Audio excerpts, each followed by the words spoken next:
Hello, my name is Caleb Smith with the Rocket Miner newspaper, here to provide your COVID-19 update for April 18th, 2020. Governor Mark Gordon has announced that he plans to keep his state health orders in place until at least the end of the month, April 30th. These are the orders that are having quite a widespread impact on the state, including keeping students at home instead of in school buildings, that are keeping restaurants closed to in-house dining, though curbside and delivery services are still available. I know I'm thankful for that and have taken advantage of that. That's why hair care places are closed, gyms, tattoo parlors, places that typically would host 10 or more people, keeping our churches closed to the public, though not digitally. The governor notes that there are to be 3 phases of the reopening of the country, as outlined by President Donald Trump. And right now, Wyoming is definitely in phase 1. That's where we're still practicing social distancing. And a lot of these things, in Wyoming at least, are volunteer. We're one of the handful of states that don't have a mandatory stay-at-home order. But still, we're encouraged to keep our distance from one another when we're out in public, to try to limit our contacts to just those inside our own household, to wash our hands frequently if we are out, be it only for the most essential trips, and if you have one, be wearing a facial covering, washing your hands frequently with hot water for at least 20 seconds, not touching your T-zone. Governor Gordon acknowledged that there remains serious shortages of personal protective equipment and testing supplies. And that's an issue right now because one of the things to get to the latter phases, 2 and 3, is a increase in testing and a decrease in confirmed cases. Without a much more wider available test provided data, if the number that's not good enough for a number of people's eyes. The idea is that you want testing to be widespread and the numbers to still be going down. That gives you the confidence that it is losing its grip in the population. To not have widespread testing, or heaven forbid for the numbers to still be staying at their current levels, that would indicate that it's going to take us a little bit longer. Quoting the governor, he said, "What we do in the coming weeks will determine the way we can ease the orders and rekindle our economy." He went on to say, "I recognize the tremendous sacrifice we all have had to make, but it's been worth it. We have saved lives." When it comes to numbers and the spread of the virus around the globe, Johns Hopkins University reports that, as of this filming, the number of confirmed cases is 2,317,759, and the global death toll has climbed to 159,510 people. According to the Centers for Disease Control and Prevention, and they note that their weekend numbers are unofficial just because, well, it's the weekend. They don't have as much staff on hand. I know they're working in the labs, but the guy who updates the website, they're giving him some time off. But according to those unofficial numbers, confirmed cases in America has grown to 690,714, and the U.S. death toll is currently at 35,443. In the state of Wyoming, our lab confirmed cases are at 309. That's just a pinch up from yesterday due to 2 more cases being reported in Fremont County and Laramie and Teton counties cases each increasing by 1 apiece. That also includes 113 probable cases, people with symptoms and have in contact with people who have tested confirmed but without the test results themselves, and 2 deaths. In Sweetwater County, we continue to have 10 confirmed cases. The number of probable cases currently sits at 6. Digging deeper into the figures on the Wyoming Department of Health site, I found that they had a rundown of symptoms reported by the people who have been confirmed to have the coronavirus, in case you've you're feeling some things in your system, and you're like, am I getting older? Am I stressed? Is it COVID-19? Or am I just way older than I want to admit? The most, and I'm going to go in descending order, but the most likely confirmed symptom would be 74.4% of cases had a cough. Next up is fever at 64.7% of cases. Muscle aches were reported by 58.9% of these cases. Headaches by 57.3%. A runny nose by 49.5%, not quite half. Shortness of breath by 43.4% of lab-confirmed cases. Chills by 43.4%. Sore throat by 40.5% of lab-confirmed cases. Nausea or vomiting by 28.8%.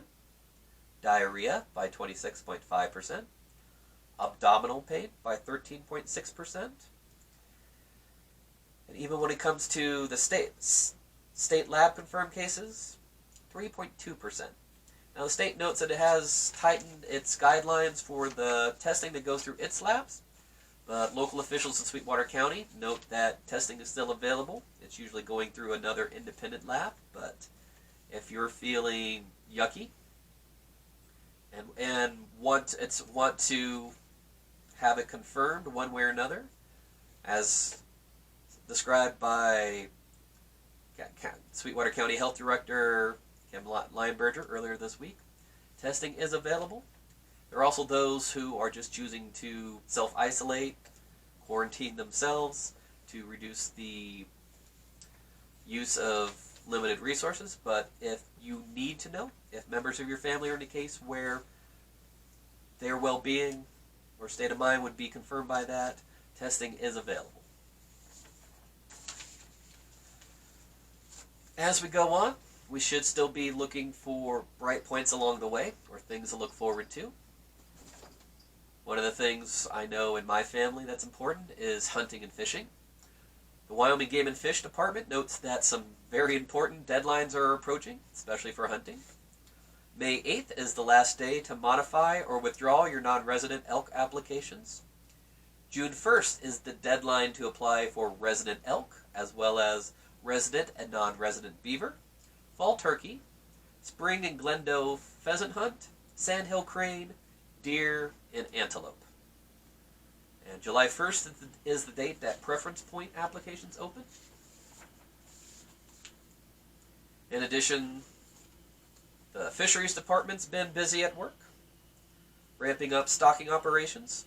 Already, 104,947 fish have been stocked in 20 bodies of water throughout Wyoming, and Game and Fish is on track to stock 7.2 million fish and 450 waters this year. In addition, the Game and Fish bird farms are reporting that the pheasant chicks will soon be hatching. Combined, the two farms, one in Sheridan and one in Yoder, they raise about 36,000 birds, which are eventually placed in Game and Fish wildlife habitat management areas for hunters. Looking to the Game and Fish Commission President, Peter Dube, quote, "We're planning on Wyoming's wildlife resources to be available for all to be open and on display in 2020. One other recent highlight is the fact that the Cruisin the Drag fundraiser to benefit Memorial Hospital Foundation's COVID-19 response fund raised more than $15,000 Friday night, $15,386 according to this press release. And I know that number will go even higher by the time we get out of the weekend. If you weren't out and about sometime or between 7 to 8 p.m. or in Rock Springs or Green River last night, but you wondered why you heard all that engine revving in the distance, that was what that was for.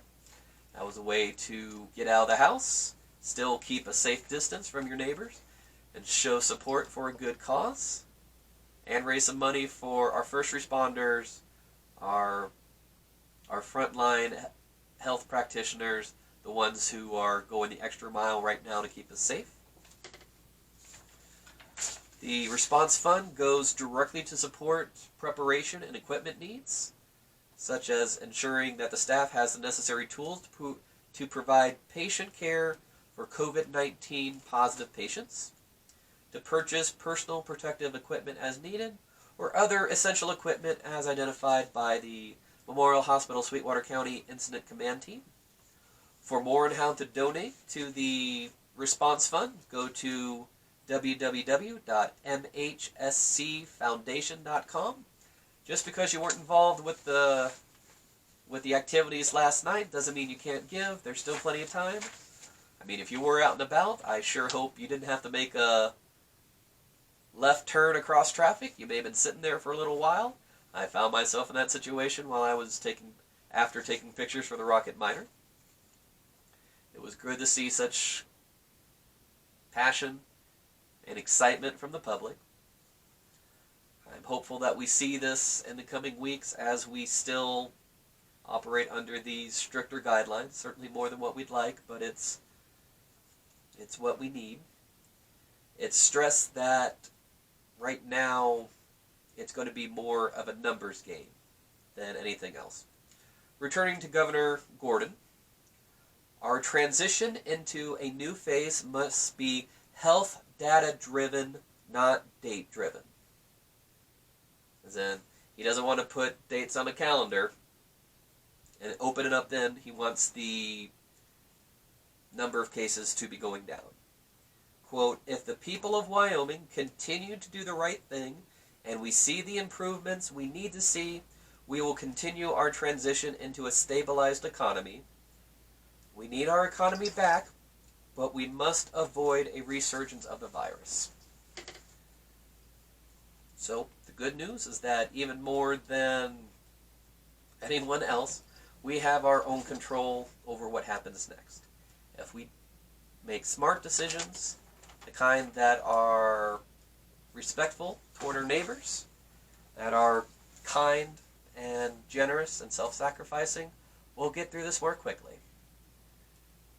And if we pick the other kind of choices, we will deal with those consequences at a higher cost and longer time than what we would have otherwise. Please make smart decisions, Sweetwater County. This has been Caleb Smith with the Rocket Miner newspaper, wishing you a good day and a safe tomorrow.